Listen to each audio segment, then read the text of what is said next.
Do you ever finish a piece of art, step back, and just feel the disappointment well up within you? The thing is, it doesn't stop there, does it? You don't just feel like the piece is bad, but that you are bad as well. After all, you brought this thing into existence. You are, in some small or great way, intrinsically linked to that piece of work, to that failure. Maybe you're not capable of making art. Why are you doing this in the first place? In fact, maybe you're not even an artist. It seems all too common for artists to attach their own sense of self, their self-worth, to their artwork.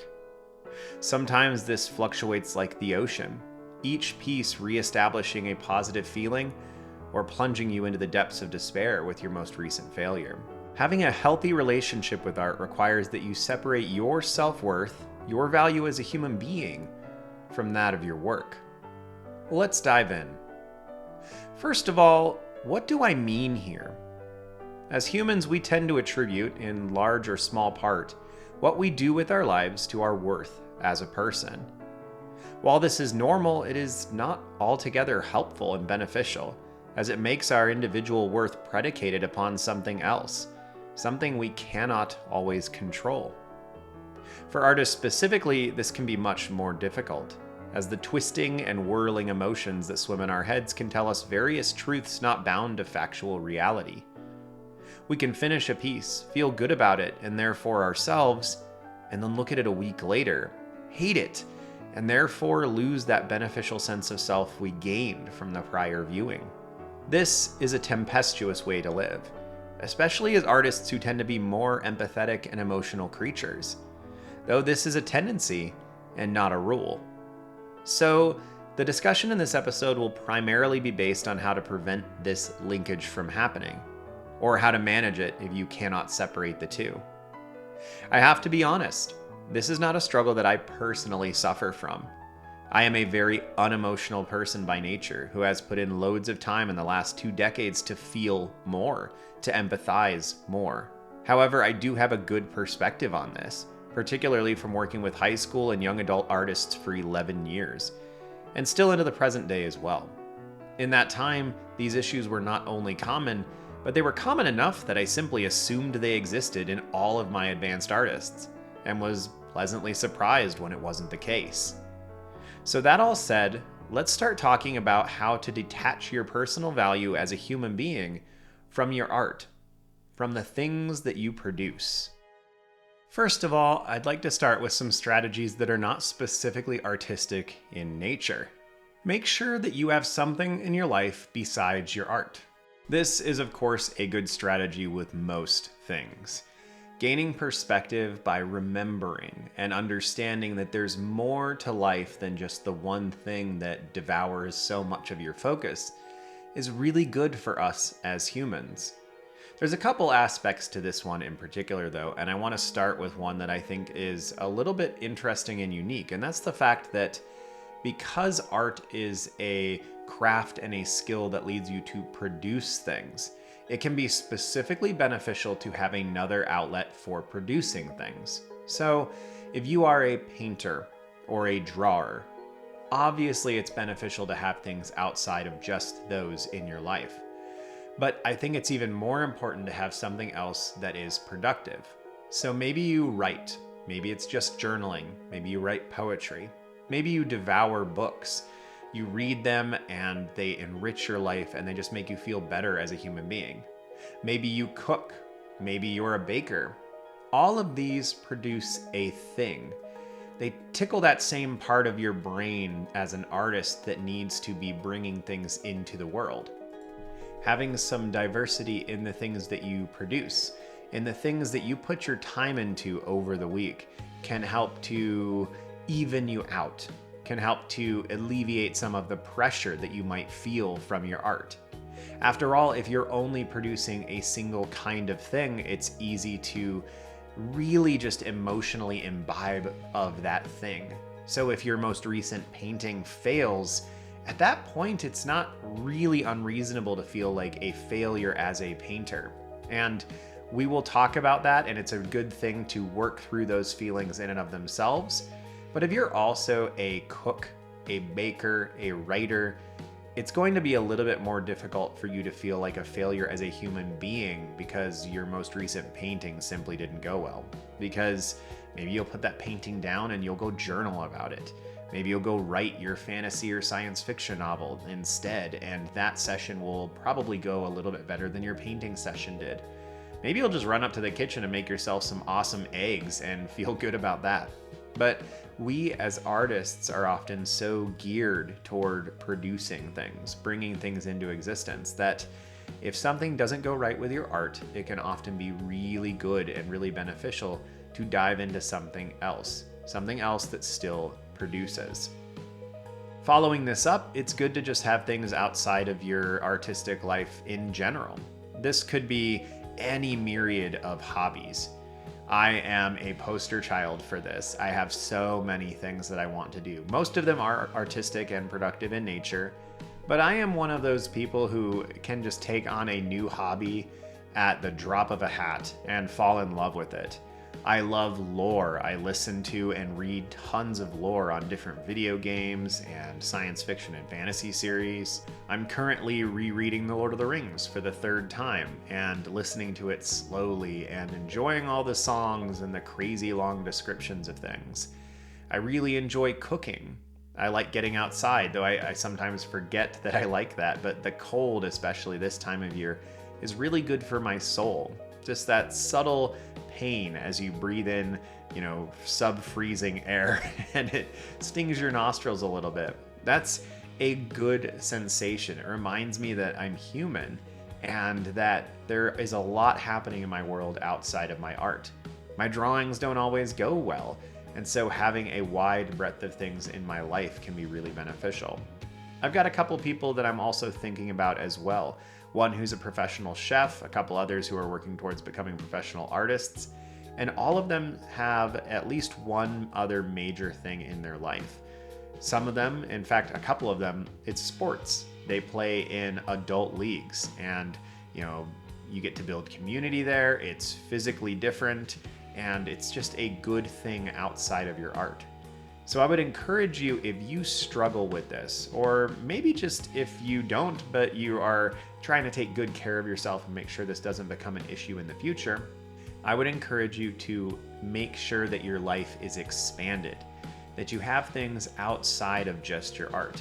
And this is, of course, not the productive ones. If you have some video games you really enjoy, as long as they don't consume your life, dive into those video games. It's good to have an escape now and again. You don't have to only read sophisticated things. You don't have to only enjoy things that are of high class or high caliber. You are a human. You need some downtime and some relaxing sometime, but it's also really beneficial to have some things that are diverging from your artistic endeavors. In addition, I think it's specifically important for us as artists who spend so much time crouched over a table working with tiny little movements of our hands to make sure that we have something physical in our lives. In fact, I believe I've talked about this before on either a sketchbook session or an entire podcast episode, that it's incredibly important for artists to exercise. Now, I hate exercising. I do it almost every day, but I really dislike it. I trick myself into doing it because I know that it's good for me, because I don't want my body to become fragile as I get older. I want to have the strength to run after my 5-year-old, to climb things, to run, all these things that are good and fun to do, but you have to maintain your body to do so. It is incredibly important for us as artists to have some physical activity. For some of you, this is going to be just making sure you walk. Maybe you bike to work. Maybe you go for hikes whenever you get the chance. I try to get up and move at least once a day for at least half an hour. I'm fortunate enough, we picked up a cheap elliptical from just a local person who was selling it a couple years back, and so I have a spot in my basement where I can run. It's not really running, but it's better on my knees because I'm getting old. And like I said, I trick myself into working out. So what I have done is I actually brought an old television in there and I hooked up my Nintendo Switch. And so I can play it while I'm on the elliptical. I actually got the idea from my father, who has a treadmill in his basement and will play the God of War games while he's on the treadmill. The nice part about this is you can work out and get your exercise in without even really knowing you're doing it, because your brain concentrates on the thing that is happening on the screen. Prior to this, I would actually watch a lot of anime, and I would make sure that I did not have any dubs. I mean, I'm pretty against dubs just in general because I'm old school. I've always read subtitles. So if you like dubs, that's fine. Let me know in the comments below. I'd love to hear. There are a couple, like the original Trigun run, I think Cowboy Bebop, and Full Metal Alchemist Brotherhood. They all have amazing dubs, but in general, I like subtitles, and this is the reason. If I'm watching something with subtitles while I'm running, I have to concentrate on reading the subtitles and on tracking what's happening in the action. This basically just distracts me enough that I forget that I'm running, because I hate running, but I need the physical activity. So whatever form this might take for you, I would encourage you to seek it out and to find it. I think it's not just an optional thing. I think if you really want to be able to work on art long term, you need to have a physical outlet. Most of us are going to find it in some capacity.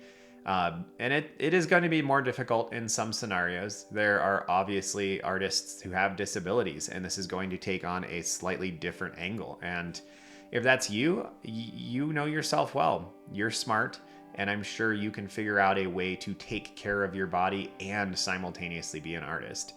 It is harder for some people than others, and I think that's something that we have to understand and appreciate. And if you are one of those folk, then I tip my hat to you, because your life is a little bit harder, and I admire you and look up to that determination. But those are some things just about having stuff outside of your art. But what about celebrating things outside of your art as well? I've talked about this many times on the channel, about how you have to celebrate your wins.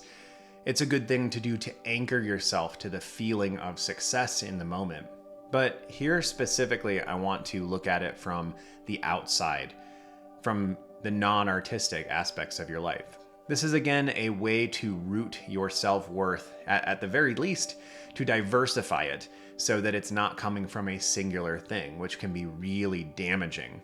If you have any one thing in your life that you pull all your self-worth from, it can be really, really hard. So if you refocus yourself on what happens outside of your artwork, you can sometimes find some satisfaction and fulfillment in those areas. So think about things like reading books. Think about accomplishing tasks around your house. Maybe you finally got that room painted. Maybe you finally got your taxes done. These are causes for celebration. It's important as human beings, especially if you are struggling, to find joy in the most unlikeliest of places. You can celebrate walking a mile for the first time, running 5 miles for the first time. You can celebrate finishing a book, finishing a video game, getting something cleaned, organizing a closet that has sat there for the last 10 years and you've never touched it. You can celebrate finally getting moved into a new place, to trying a new food, to mastering a new cooking technique. It doesn't really matter. It's important to celebrate the small things, because factually, life is made up of 10 million tiny things. As much as we like to think it is made of these big moments are really just the cherry on top. But the vast majority of our life is made of these tiny, minuscule moments. So if you can find a way to enjoy those more, if you can enjoy all the time and space between things, you will be a happier person. And it's easier to find your self-worth then in wonderful places. Spend time with family and friends, with the people who put energy into you. As humans, we often get a lot of our self-worth from the thoughts and feelings of other people around us. If you have a loving partner or loving parents who really build into you, it's easier to feel good about yourself. Granted, that alone is not enough, but it is a good start. So surround yourself with people who love you, people who put good energy into you, people who don't consume energy every single time you spend time with them. Be intelligent and smart about the people that you spend time with. If you find that you walk away from spending time with a cousin or an old friend and you feel drained every single time, or maybe you complain to your partner or spouse about that interaction every single time it happens, maybe it's time to do some analysis to think about if the return on investment spending time with that person is really worth it, if it makes you feel better about who you are, or if it makes you feel worse.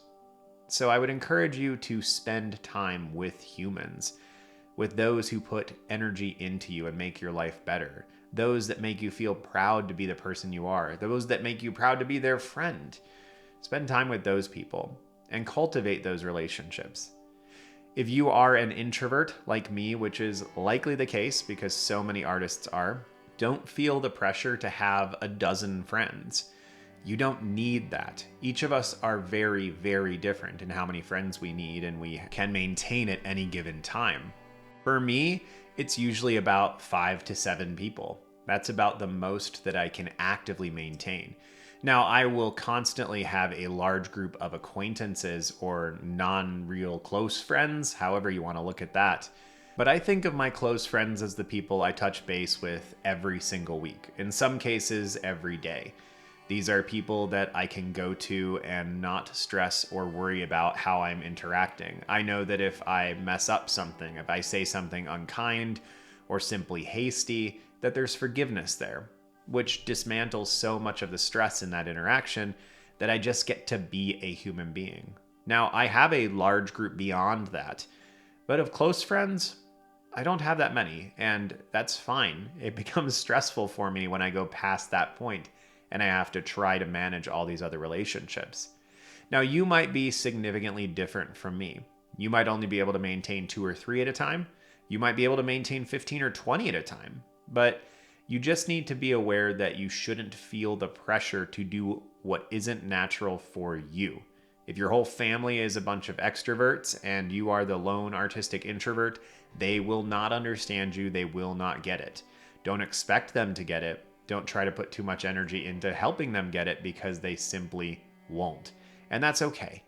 But don't feel that additional pressure. Surround yourself with people that are good for you, good to you, and it will likely help your sense of self-worth. Also, I think it's really important to have goals. Now, obviously, it's good to have goals artistically, but it's also really beneficial to have goals that are non-artistic.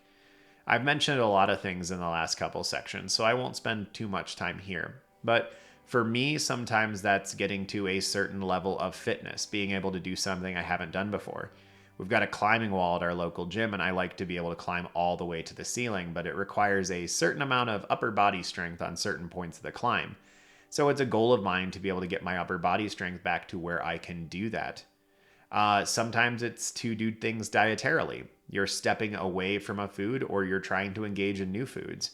I hated avocados and mayonnaise for much of my adult life, and I've worked hard to be able to enjoy both of those foods. That's a funny little silly goal, but I bring it up because it doesn't always need to be some crazy significant thing. It's fine to have funny little goals. Maybe your goal can simply be to visit the next town over, to try a new hobby. I am starting to learn how to do miniature painting for things like Warhammer 40K.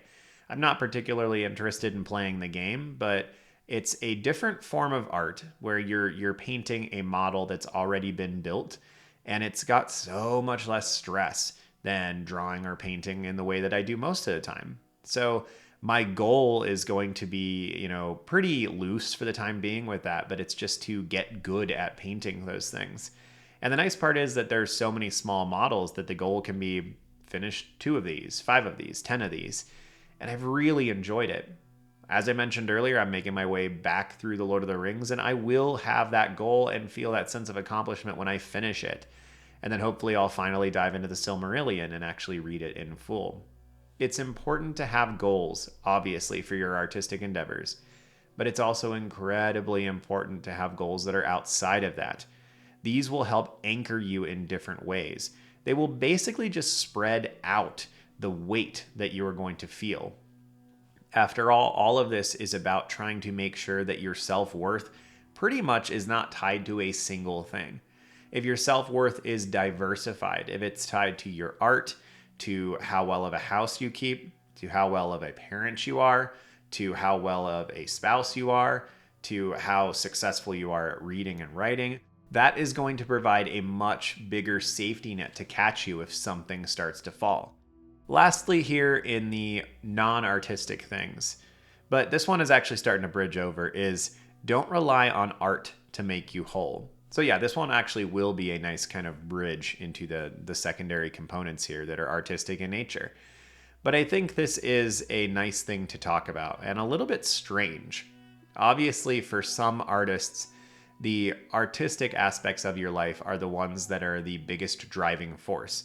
You identify as an artist. It is part of your identity. This is not a bad thing in and of itself, but if you are looking for your painting or your drawing or your writing or your cooking to make you feel whole, to help you feel fulfilled entirely as a human being, you are setting yourself up for a very dangerous route. I almost said you were setting yourself up for failure, but that's not really technically true. It's just you're setting yourself up for a battle, for a difficult scenario. Anytime you submit your entire self-worth to a single item that is not religious in nature, it is going to be incredibly dangerous. Now, a car is incredibly dangerous, and yet you may never be in a car wreck. But that doesn't mean that the vehicle itself is not dangerous. And this mindset, submitting yourself entirely to a singular thing and hoping that it fulfills you, is a dangerous idea. Well, let's go ahead and slide into the artistic strategies proper then. First of all, go back to your main goal, your mission statement as an artist. Now, I suppose these are actually two different things. Your goal as an artist is likely what you are trying to obtain. It's the thing that you're working toward. I have an entire video on artistic goals, and I will link that in the description below if you want to spend some more time looking at it. But in short, having an artistic goal simply gives you a singular point to aim toward. It makes it easier when you're trying to figure out how you ought to spend your time, the things that should go into your portfolio, the kinds of jobs and commissions you might take. You can easily look at those and go, do these line up with my artistic goal? For me, my artistic goal is often very loose in that it is to get better, to improve, to get my skills to a point where I'm able to teach better, where I'm able to execute the things that I want to. But long term, it's to illustrate my children's book and likely get to the point where I'm able to illustrate a graphic novel of some kind as well. These are longer term goals, and then there's some amorphous goals in there. But they still provide me some direction. When I'm sitting down and I want to draw or I'm trying to think about what to practice, I have something to go back to try to think about, oh, that's not really going to help me. So unless it's bringing me a lot of joy, I'm going to do something different. Obviously, I also have tiny little interim goals here with the channel. Like I have to have X amount of art produced. I want to finish Inktober. I want to finish Smogist, those kinds of things. So I have a divergent set of goals, but that are all basically aligned with one another and give me a target to aim toward when I don't know exactly what to do and how I should proceed forward. Now, as far as the artistic mission statement goes, this is probably something that is more akin to what you stand for with your art. For a lot of people, this is simply joy. My goal is to enjoy my art, and whatever does that is totally game and fine. For many other people, the goal is to become a professional, to make a career out of it.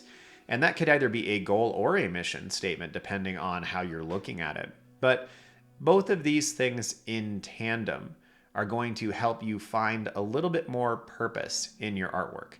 If you are failing at some of your recent pieces and it is demolishing your self-worth as a human and as an artist, go back to your goal and your mission statement. Make sure you are doing the things that you actually want to. The biggest reason I bring this up is because we often get distracted. We often just kind of end up meandering and walking away from the things that we really want to do. So you can sometimes start to feel bad as an artist and not even know why, not even know that it's because you have taken the last 6 months and not focused on the things that you really want to because you're scared of them, or maybe just because you got distracted. It's easy to get distracted as an artist. We have so many things pulling on us in so many directions, and often we have so many different things we enjoy. But if you go back to your goal, if you go back to who you are as an artist and continue to remind yourself of that, you will stray less far from that realm. Try to avoid constant critique as well. Make sure some of your art is just art for its own sake. Now, this can obviously go in a couple different directions.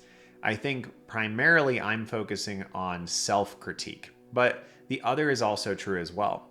You need to make sure that not all of your work is submitted to people around you to take a look at and evaluate it.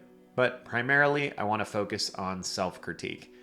You probably are your own toughest critic on your artwork. You alone know what you were aiming for in your mind before you sat down to make a thing, and therefore, you alone are able to evaluate it with that in mind. What this usually leads to is we are harder on our artwork than anyone else. So you have to protect yourself.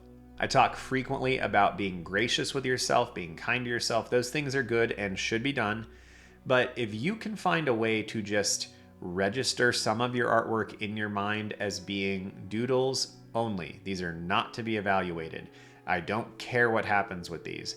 Whatever mental way you have to process that and look at it, I would encourage you to do so. For me, this is often the stuff where I sit down with a pen or a pencil and I just start drawing with nothing in mind.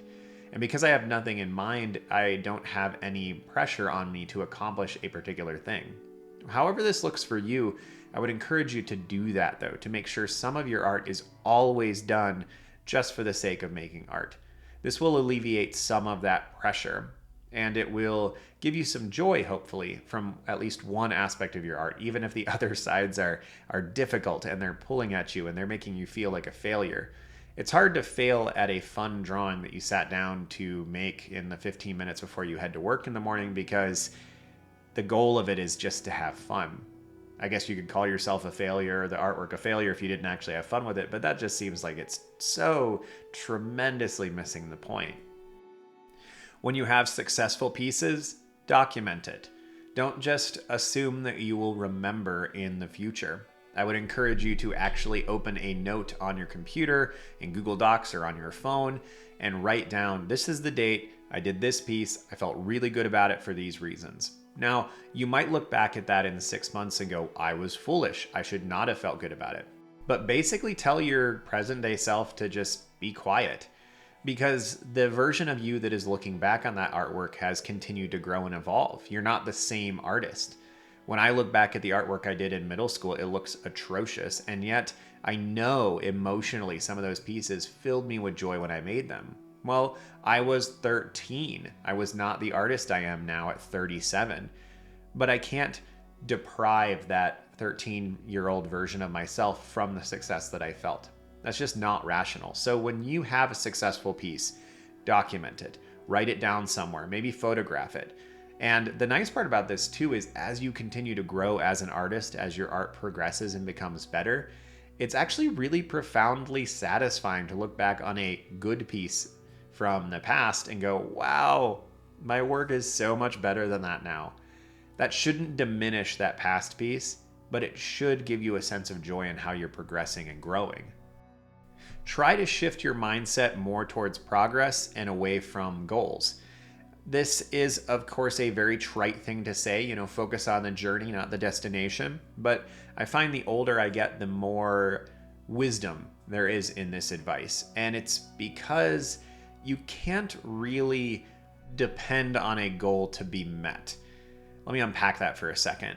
You can always depend on the journey because you're on the journey now. You're going to take a couple more steps forward. You don't know exactly how it's going to go or where you're going to go, but you can depend on the journey. It is to be expected.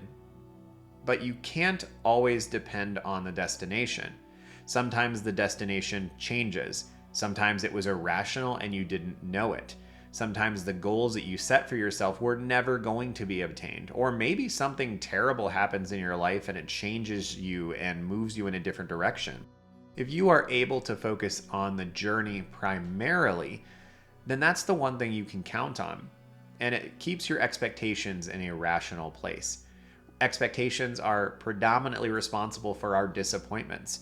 So if your expectation is that you are going to work toward a goal, aka you are going to be on a journey toward it, that's incredibly easy to meet. And also still applies some positive pressure to move you in the right direction.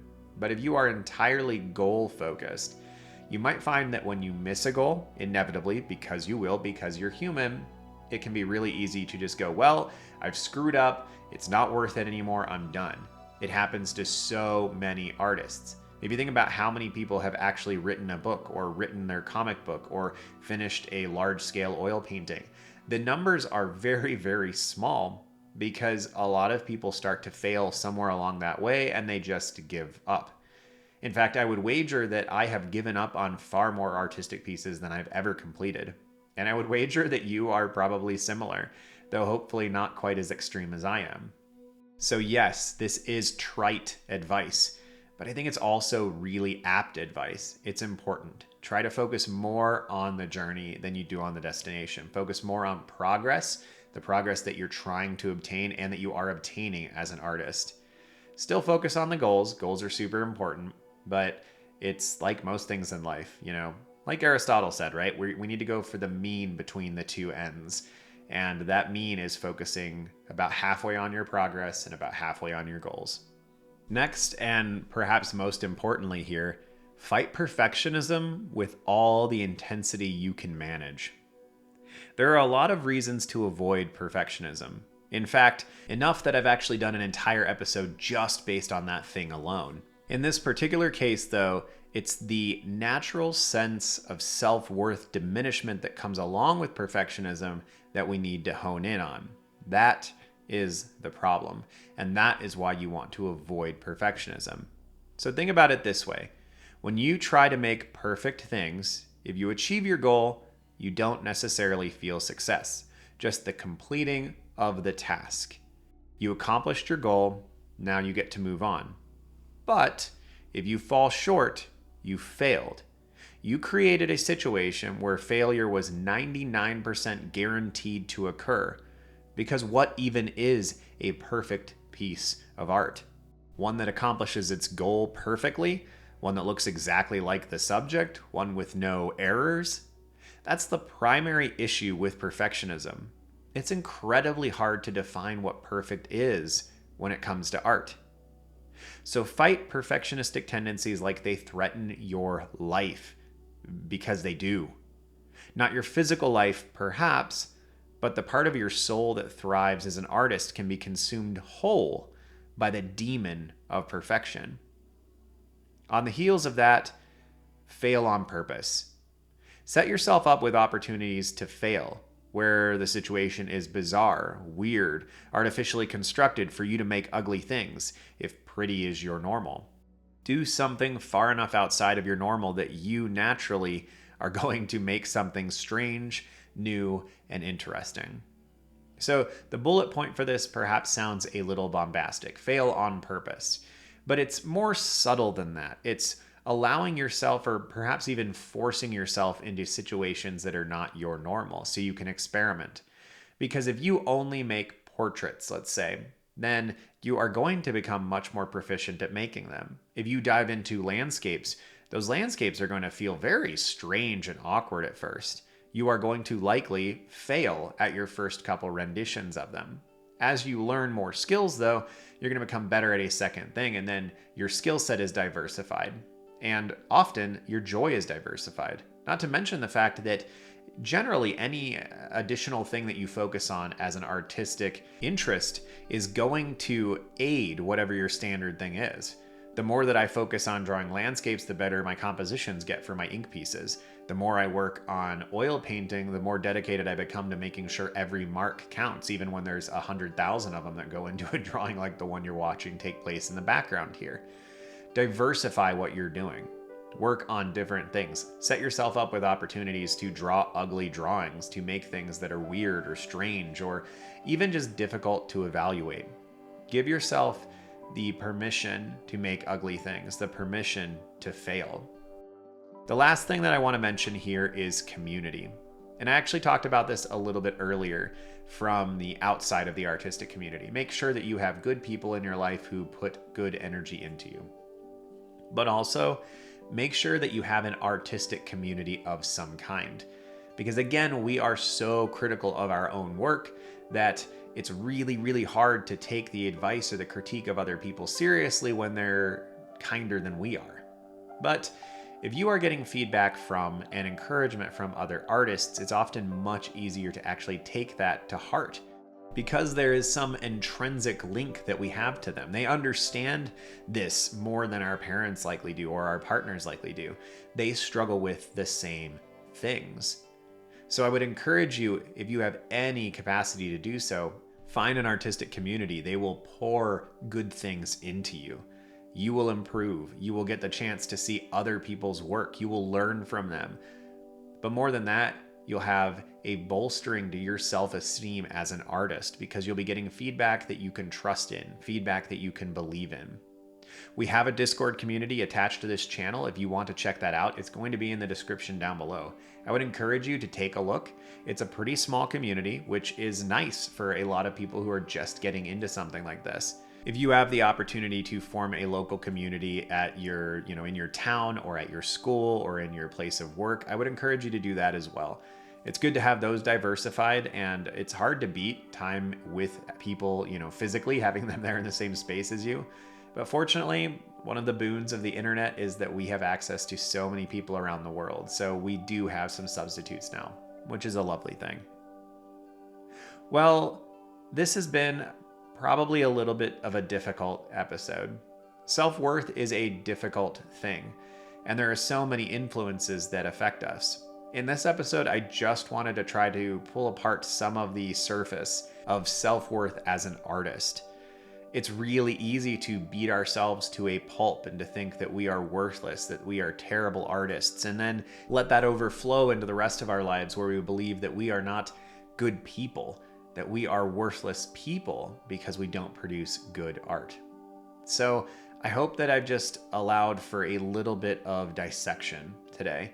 I would love to hear from you in the comments below if you are willing to be vulnerable and let me know what your feelings are on this topic, because it is complicated, it's nuanced, and I don't have any illusions about the fact that I have not managed to elucidate a tenth of all of the things that are going to happen with this. But be kind to one another and be kind to yourself, because this is hard and we are only human. Well, thank you for listening. I appreciate it. And thank you to my patrons as well, who are on the screen right now. They help support what I do here on the channel. If you want to check out my Patreon, that would be awesome. It gives you access to some additional videos, voting on the upcoming content, and some other perks as well. Have a good one, y'all. See you soon.